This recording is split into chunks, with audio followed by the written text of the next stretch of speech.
একটু হাতে তালি হোক সবাই সবাই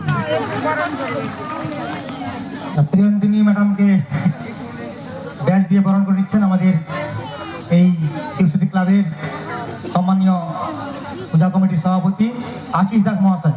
আপনি মঞ্চে চলে আসুন।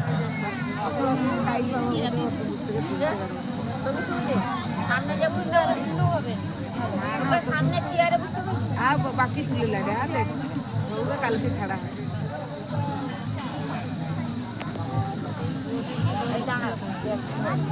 আমার কাছে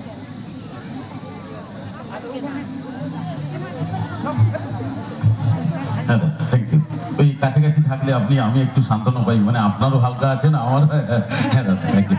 আর সে তো বলবো, কিন্তু এই যে অনুষ্ঠানগুলো একটু দিয়ে রাখবেন দাদা, কেননা আমাদেরও খরচপাতি আছে, তো আপনারা জানেন। বিয়ে তো করেছেন আপনি? হ্যাঁ হ্যাঁ থ্যাংক ইউ। আর বিয়ে করেছেন মানে আপনি তো জানেন যে ভাই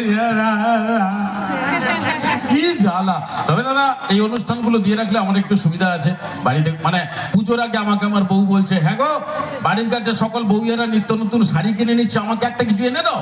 দাদা আমি বললাম যে ঠিক আছে আমি কিনে দেবো, তবে এবছর শাড়ি কিনে দেবো না, স্যুট জামা কিনে দেবো। তাহলে বলবে ঠিক আছে।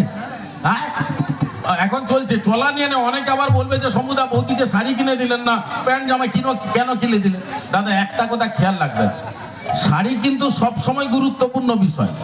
ঘরের বউ যদি শাড়ির আঁচল কোমরে গুঁজে নেয়, তাহলে ভাববেন হয় ঘরের কাজ শেষ করবে, না হয় আপনাকে শেষ করবে।